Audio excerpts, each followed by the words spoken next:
परिवार। सभी से ज़्यादा ही बैठा कौन है? और ये समाज, ये हमारे समाज नहीं, जाट समाज नहीं, बाकी के समाज भी आज के समय में इस समस्या से जूझ रहे हैं। जिस तरीके से रिश्ते तो ऐसे टूट रहे हैं कि जैसे कि कुछ है ही नहीं, कच्चे धागे की तरह।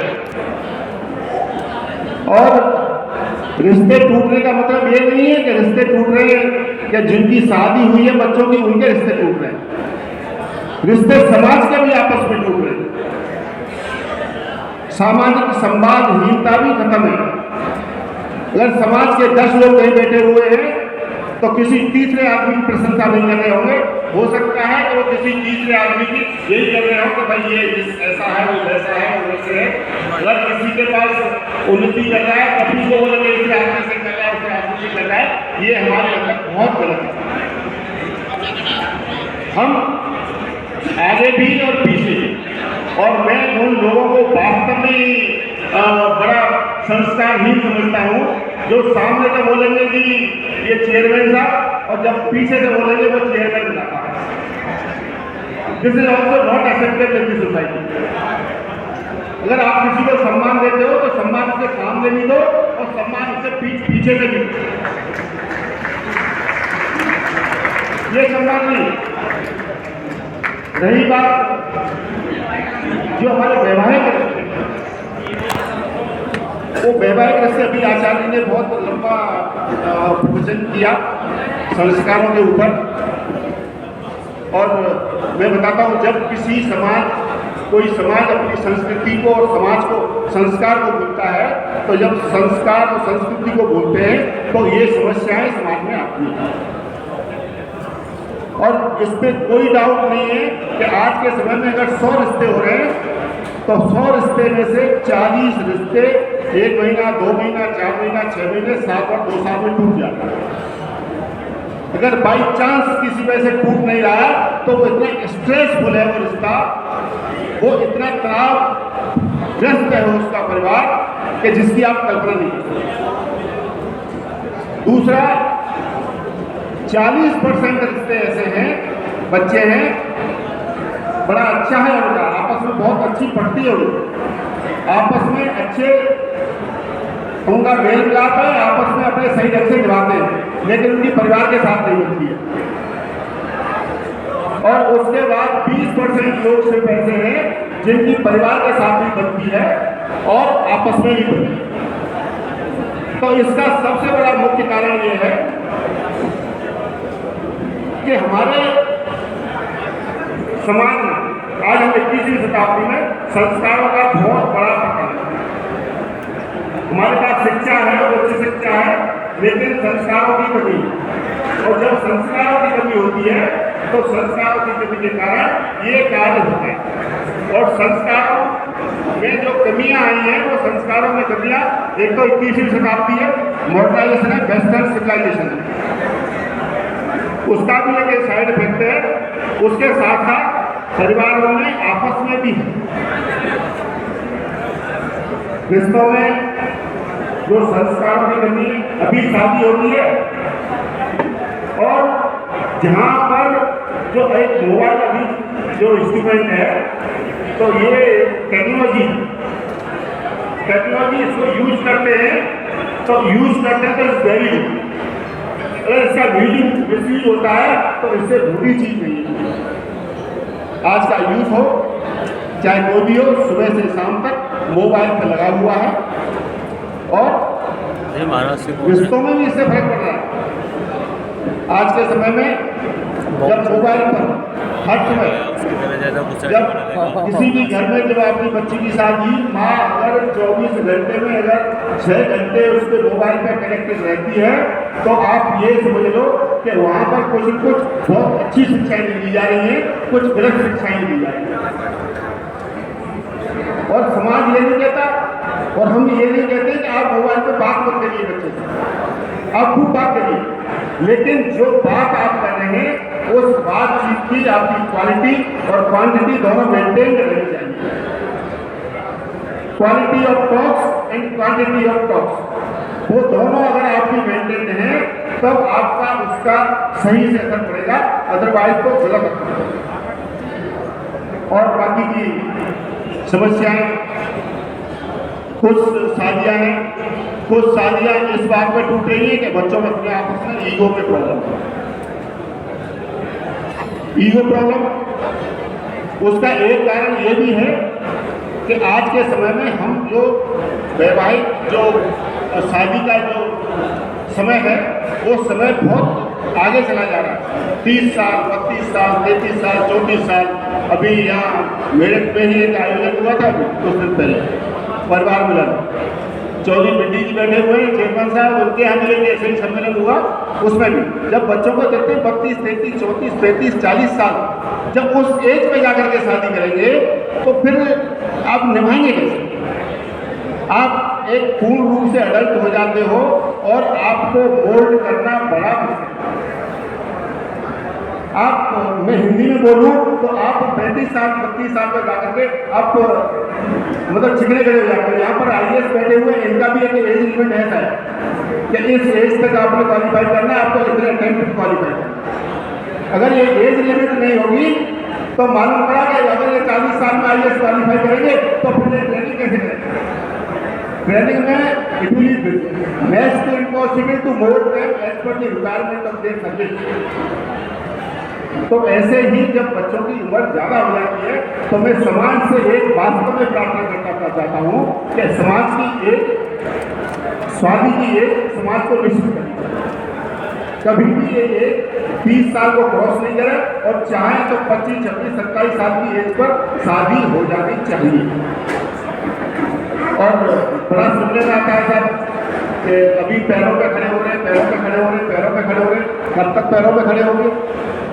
अरे कोई शादी होने से कोई पैरों पे खड़े होना थोड़ी रोक रहा है आपका कोई। आप पैरों पर नहीं खड़े होते फिर सिर पे खड़े हो जाते हो माँ बाप के, अगर 30-32 साल से ऊपर चले जाते हो। तो मेरा कहने का मतलब है कि शादी का भी समय निश्चित होना चाहिए और उस समय में शादी होनी चाहिए। दूसरा, शादी में जो खर्चा, फिजूल खर्ची हो रही है, शादी का आयोजन दिन में होना शुरू होना चाहिए। दिन में आपका आयोजन होगा तो आपका शादी का आयोजन बहुत सारे खर्चे बचेंगे उसमें। आपका लाइटिंग का ये खर्चा, वो खर्चा बचेगा। और खान पान भी डिफरेंट तरीके का होगा। फालतू फालतू का जो खान पीन होता है जो रात की शादी में, ठीक है, वो खान पान से भी बचेंगे। और जो शादियाँ हैं, शादियाँ तो पहले स्वयंवर होते थे हमारे वैदिक रीति रिवाज से, तो सब दिन में हुआ करते। ये तो जब यहाँ मुगल और ये आक्रांता आए तब ये हमारी बच्चियों को, लड़कियों को उठाए जाते थे, शादी हो रही है, तब से हमने रात में शादी करना शुरू किया। और रात का शादी का चलन तब से शुरू हुआ। और रात की शादी का अब क्या हो रहा है, शादी कोई देख नहीं रहा है, सिर्फ सीधा जाता है गेट पर बाबा देने के लिए जाता है। आप वर वधू को आशीर्वाद दे नहीं रहे, वर वधू तो वहाँ उपस्थित नहीं होते।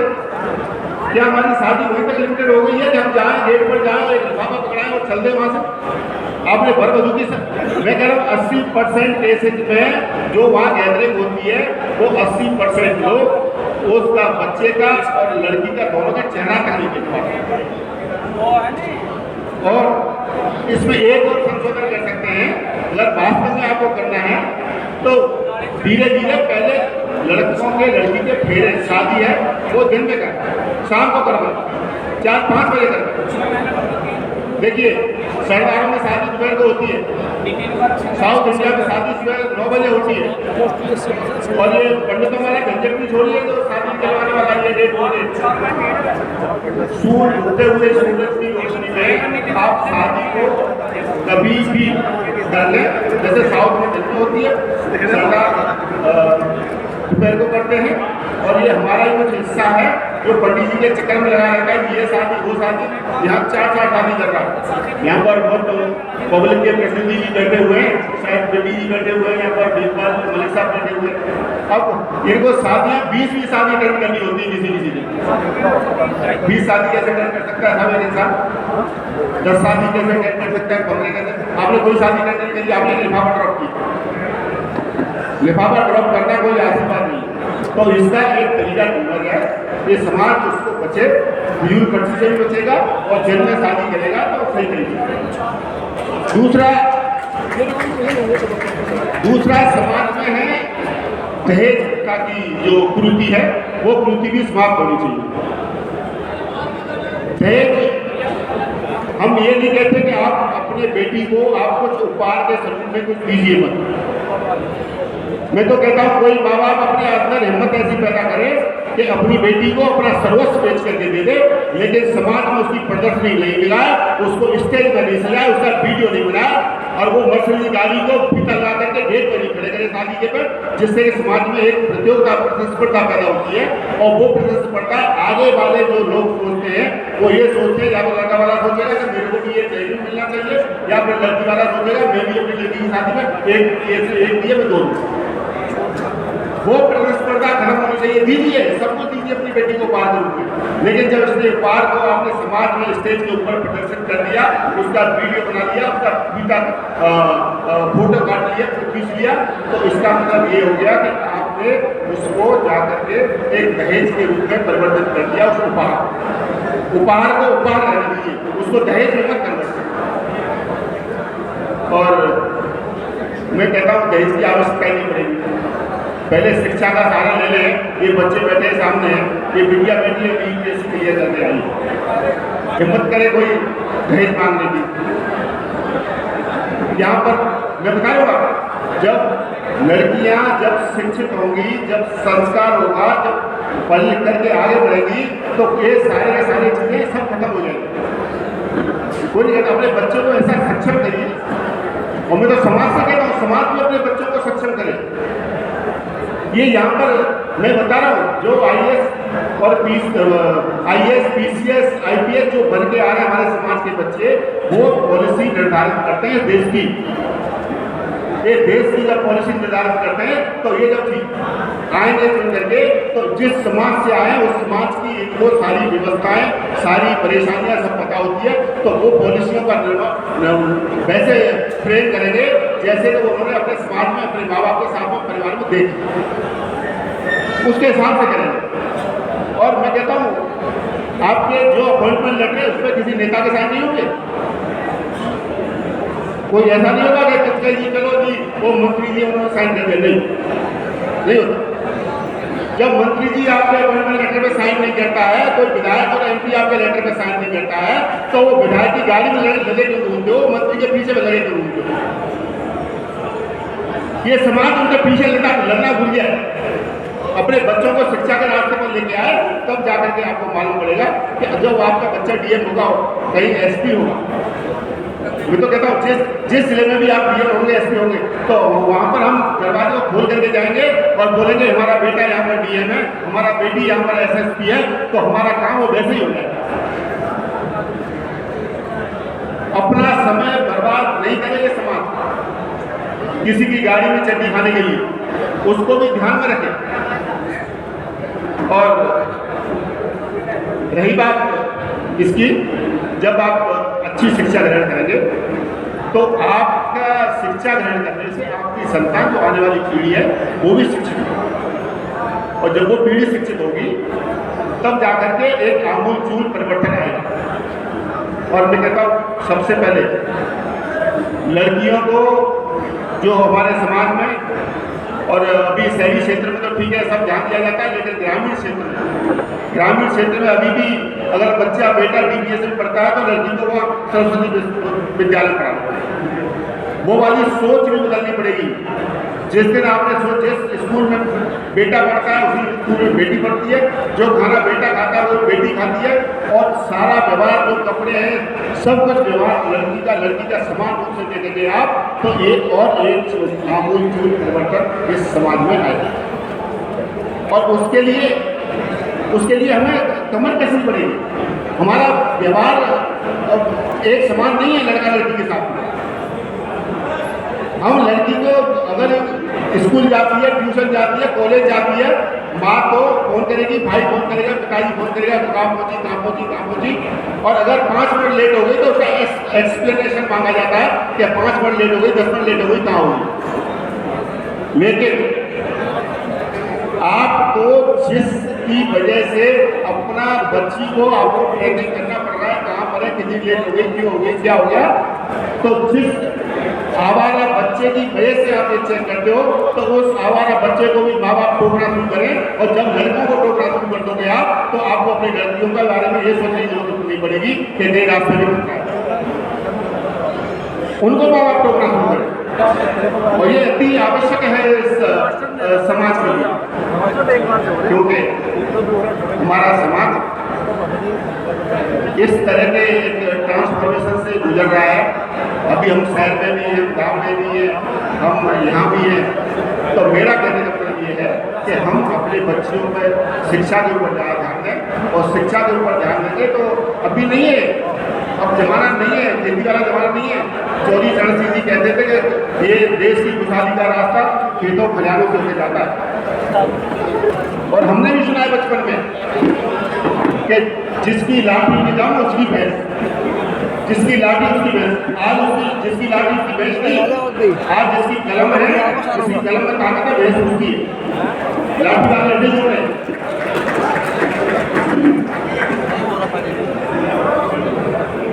लाठी वाले अड्डे होते हैं, जिसकी कलम में ताकत है, भैंस उसकी आती। आज हम उस शताब्दी में, तो हमको उसके ऊपर भी ध्यान देना है। तो हम शिक्षा की तरफ बढ़ाएं, और शिक्षा की तरफ बढ़ते थे हम आगे अपने समाज में एक आमूल चूल परिवर्तन करें। इसके बाद एक और उपकार है समाज में, दहेज के साथ साथ में एक मृत्यु भोज की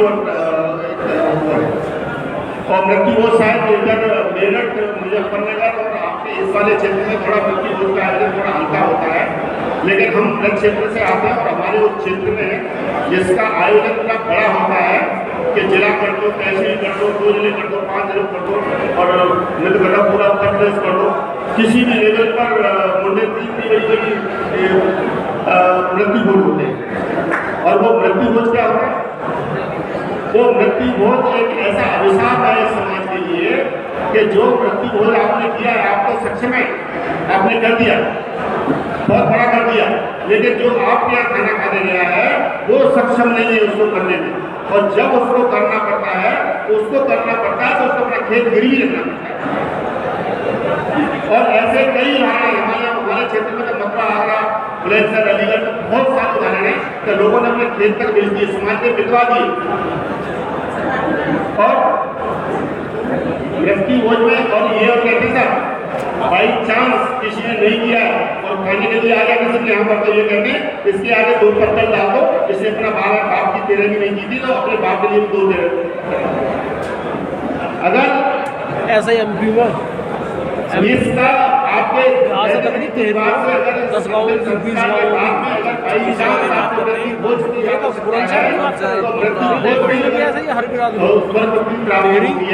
तो जो आपने नौजवान की डेथ हो गई है 22 साल 25 साल की उम्र में, समाज उसकी भी तेरह नहीं करेगा, वो भी मरता होगा पता उसके लिए खतरा हो जाता होगा ना, जमीन घर सब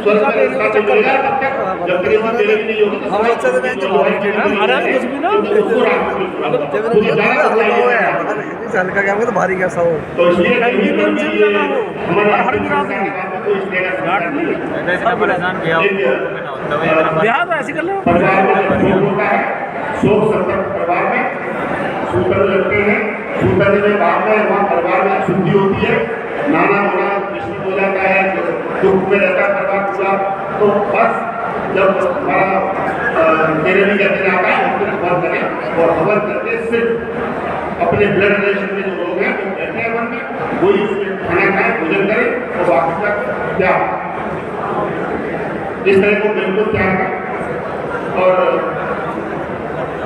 मैं अपना दूसरा अभी नशा होने के ऊपर डॉक्टर साहब ने बताया, लेकिन साहब नशा कोई एक नशा नहीं है। आज वो शराब का नशा तो बहुत हल्का हो गया, शराब के नशे से ऊपर बहुत नशे हैं, और जो शराब से ऊपर नशे हैं वो बहुत डेंजर है। उस नशे से छुटकारा पाना है, उस नशे से छुटकारा पाने के लिए समाज को एक बात अपना एक सामूहिक प्रयास करना पड़ेगा। और देखिए साहब इसके ऊपर उपदेश वही दे सकता है जो इस नशे को नहीं करता है। पिताजी अगर बच्चे से बीड़ी का बंडल मंगाएगा, सिगरेट का पैकेट मंगाएगा, तो वो बच्चे को कैसे रोके? बच्चों के सामने अगर दारू पिएगा तो वो अपने बच्चे को कैसे रोके? तो मेरा कहने का मतलब है ये हम पहले अपने चरित्र में धारण करें, हम पहले अपना खुद अनुकरण करें, हम इससे दूर बचें, नशा से दूर बचें और नशा से दूर रह करके तब। अरे साहब वैसे भी हम तो अपने आप को अभी बलसानिया जी महाराज सुरेंद्र जी की प्रतिमा लगा रहे हैं यहाँ पर और बहुत बड़ा आयोजन कर रहे हैं और आप सभी से मैं प्रार्थना करता हूँ तो महाराज सुरेंद्र जी की प्रतिमा का अनावरण है, उस प्रतिमा के अनावरण में सब लोग पहुँचे। दूसरा, हम महाराजा सुरेंद्र के वंशज हैं, हम चौधरी साहब के भी वंशज हैं, हम देवीलाल जी के वंशज हैं, क्या नाम है इनका? हम राजा महेंद्र प्रताप के वंशज हैं, बड़े गर्व से कहते हैं हम रिटायर्ड आईपीएस है। इनका वंशज क्या कर रहा है? जब शाम को दारू की बोतल पीकर जाता है तो वो उसका वंशज है। द्वारा सिंह वाली पे शर्म आनी चाहिए ऐसे आदमी को अपने आप को वंशज बनाने के लिए। और वो आदमी को कोई अधिकार नहीं है जो शाम को नशा करता है, दारू पीता है और गलत आदतों में पड़ा हुआ है, वो अपने आप को अपने महान पुरुषों का वंशज नहीं बताया, ये हाथ जोड़ के बैठता है। कैप्टन अमरिंदर और उसका नारा भी नहीं लगा। ये कहाँ के रहने वाले? ये मथुरा से मैं देखता हूँ चौधरी साहब की प्रतिमा के ऊपर और यार उधर ही हमारे यहाँ देखिए, मैं देखता हूँ माला डालने के लिए इतने लोग खड़े होते हैं और फिर माला डालने के बाद में और ऐसे ऊपर से माला डालते हैं उनके ऊपर। और कैसे कैसे लोग डालते हैं? जो 25% कमीशन खा रहे हैं वो चौधरी साहब की माला, उनकी हिम्मत कैसे होती है चौधरी साहब की माला में मूर्ति का माला बनाने की? जो 25% कमीशन खाता है वो कैसे ला करके वहां पर चौधरी साहब की मूर्ति के ऊपर माला करते हैं? ऐसे नहीं होता। ये बिल्कुल भी असत्य नहीं है सोसाइटी के समाज में। अगर आपको सम्मान करना है, आपको उनका वंशज बनना है, तो अपने आप को अपने अंदर से अपने चरित्र का शुद्धिकरण करिए। और जब तक आपके चरित्र का शुद्धिकरण नहीं होगा तो कहने का कोई अर्थ नहीं है आपको कि मैं उसका वंशज, किसका वंशज, उसका वंशज क्या है? कुछ नहीं है। दारू पी के नाली पड़े, गंदी नाली के कीड़े हो, आप किसी के वंशज नहीं। और बाकी की बहुत सारी बातें हैं। देखिए, संगठन है और इस संगठन का विस्तार होना चाहिए। मैं पहले बताया था कि बहुत समय के बाद में बहुत लोगों को एक अच्छा होने का मौका मिलता है।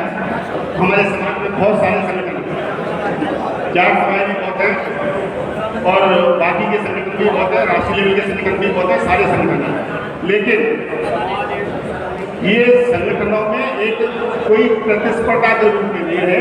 ये संगठन समाज के लिए सार्थक कार्य करें और जहाँ पर भी आवश्यकता पड़ती है समाज को एक दूसरे का संगठन सहयोग करें, उसी में हम समाज के वास्तव में सहयोगी बनेंगे। अगर हम बोलते हैं ये मेरा संगठन है, ये तेरा संगठन है, ये फलाने का संगठन है, तो उस संगठन को अगर ऐसे आप बोलते रहोगे तो लगेगा कि जी आप समाज के हितैषी नहीं, आप समाज में एक ऐसी पैदा कर रहे हो, भाई पैदा कर रहे हो कि जिनमें वहाँ वो है, यहाँ ये है, यहाँ मैं हूँ, यहाँ मैं हूँ। तो मेरा कहना मतलब है जहाँ समाज का आवश्यकता है, समाज को सारे संगठन इकट्ठा होकर के एक साथ प्रयास करें। और मैं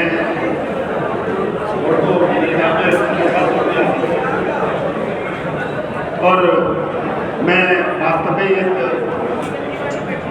रणवीर सिंह जी खड़े हुए, मैं वास्तव में एक चौधरी कंदल सिंह जी और प्रशांत सिंह जी उनको बहुत साधुवाद दूंगा। उन्होंने बहुत बड़ा प्रयास किया है, महाराजा सुरेंद्र इंस्टीट्यूट को दिल्ली में नंबर 1 दिया है और शायद अभी देश में भी उसका नंबर है। चौधरी कंदल सिंह जी ने अभी कोचिंग की व्यवस्था को संभाल करके बहुत बड़ा कार्य किया है और शायद अभी कोई 20-25 बच्चे सिविल सर्विसेज में पास हो गया है। और आपसे समाज की तरफ से प्रार्थना करेंगे कि आप लोग इसको और आगे बढ़ाएं। अगली बार 25 आए तो 50 हो जाए। और ऐसी हमारी शुभकामनाएं हैं, हमारे ऐसी ईश्वर से प्रार्थना है। हमने बहुत बड़ा प्रयास किया था जाट आरक्षण का केंद्रीय लेवल पर, और जब जाट आरक्षण हमको मिला 1 साल के लिए मिला, लेकिन दुर्भाग्य हमारे समाज का सेंट्रल लेवल पर हमारा जाट आरक्षण कैंसिल हो गया अब उसके लिए पैसे प्रयासरत हैं, उसमें लगे हुए हैं किस तरीके से कोई मौका मिले।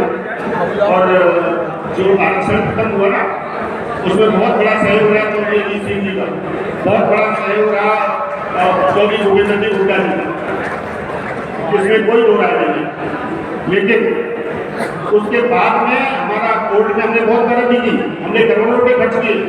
और मैं तो भाई साहब को भी, महाराज इंस्टीट्यूट को भी साधुवाद दूंगा, आपने वहाँ पर हमारे 3 वकीलों की फीस दी, 5.5 लाख रुपए की फीस दी, उसके लिए भी आपका बहुत बहुत चौधरी सुरवीर सिंह जी बैठे हुए यहाँ पर। चौधरी सुरवीर सिंह जी ने अपनी जाट सभा से, बिजनौर से जाट सभा से 3-4 लाख रुपए इकट्ठा करके कोर्ट के समय पर पैसा दिया। कोई हो रहा है यहाँ पर मेरठ की जिला जाट सभा है, उसने भी 3-4 लाख रुपए करके बहुत बड़ा सहयोग किया। और यहाँ राजीव चौधरी जी बैठे हुए, उन्होंने पर्सनल अपनी जेब से बहुत पैसा दिया, तो बहुत बड़ा सहयोग दिया। एक मेरे मित्र हैं भीमसेन चाहर आगरा से, उन्होंने 1 लाख रुपए दिए। मतलब बहुत लोगों ने बहुत बड़ा सहयोग दिया आरक्षण लाने, लेकिन आरक्षण कैंसिल हो गया, आरक्षण भी कैंसिल हो गया। हमारा कोई पैरोकार नहीं था, हमारा कोई मजबूत सा वकील नहीं था संसद में। हमारे सांसद आज 28 हो सकते हैं, लेकिन हमारा वकील उस तरह का नहीं है। वहाँ संसद में 28 एमपी होने के बावजूद भी जो कि हमारी बात को तरीके से रख पाया, कर पाया, देख पाया। हमने चौधरी शरण सिंह जी को पैदा किया, राजा महेंद्र प्रताप जी को पैदा किया, देवीलाल जी को पैदा किया, सब छोटू राम को पैदा किया। और अब समय है समाज के लिए, इस समाज को फिर से आपको चौधरी शरण सिंह की तरह पैदा करना है।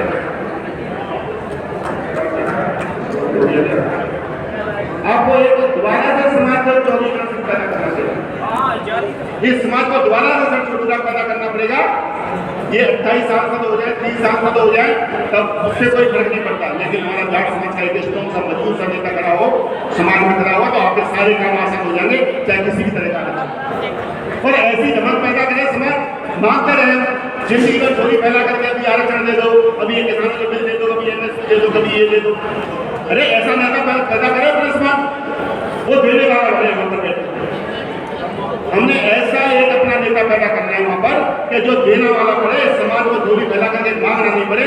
इसकी मैं कामना करता हूँ। उसके लिए आप समाज को प्रयास करना पड़ेगा। और प्रयास कैसे करेंगे? प्रयास तब करेंगे जब आप सारे समाज को लेके चलेंगे। जाट समाज हमारा परिवार है, हम अपने परिवार की बात करते हैं, यहाँ पर परिवार की बात करते हैं, लेकिन एक परिवार से नहीं होता कुछ भी। एक परिवार समाज नहीं होता है, बाकी के सारे परिवारों को मिलाकर के, बाकी सारी जातियों को मिलाकर के एक समाज बनता है। तो जो वो समाज बनता है, समाज का सहयोग होता है, तब जाकर के आप एक इलेक्शन जीतते हो, तब जाकर के आप जीत करके आते। तो मेरा आपसे ये प्रार्थना है कि सारे भाइयों को अपने साथ में, बाकी के समाजों को साथ लेके चलो।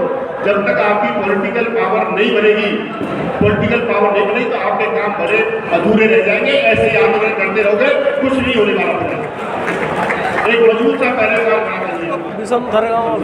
देखा मैंने। तो मेरी आपसे यही गुजारिश है, और समाज शायद इसको पॉजिटिव में मिले। और मेरी माताओं से, बहनों से यहाँ पर एक जरूर गुजारिश है कि देखिए, आप शादी होने के बाद में अपनी बच्ची से बात जरूर करो।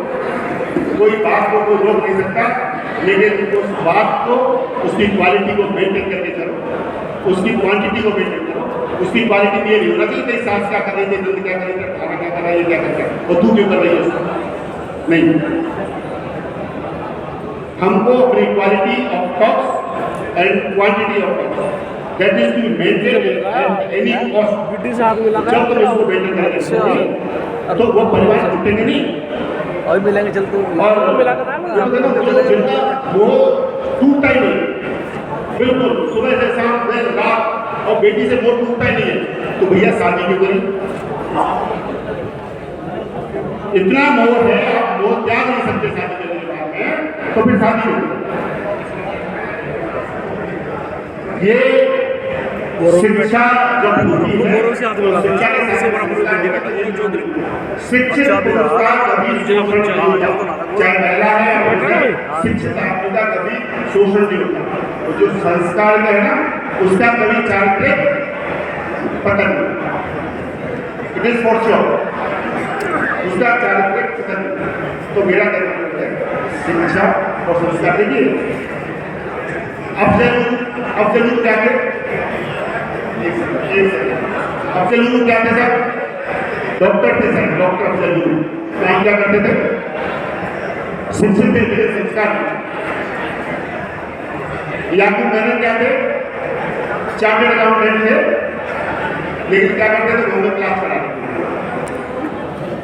ओसामा बिन लादेन क्या थे, बहुत बड़े बिल्डर थे, शायद हमारे हिंदुस्तान में बड़ा बिल्डर वो हो डीएलएफ वाले, बाकी तो कोई दिखता नहीं मेरे को। तो वो ओसामा बिन लादेन क्या थे, बिल्डर थे, लेकिन काम क्या करते थे।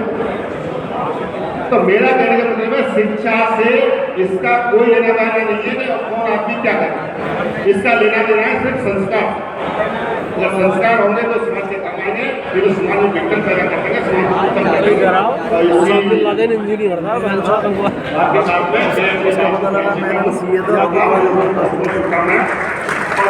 ईश्वर से प्रार्थना करता हूँ कि अगली बार अभी जैसे हमारे समाज से शायद 58 या 64 बच्चे आए, कुछ लिस्ट ऐसी चल रही है, कोई 51 आती है, कोई 64 आती है। मैं ईश्वर से प्रार्थना करता हूँ अगली बार 116 आए, ऐसी इस कामना के साथ में बहुत बहुत धन्यवाद, बहुत बहुत शुभकामनाएं, बहुत धन्यवाद।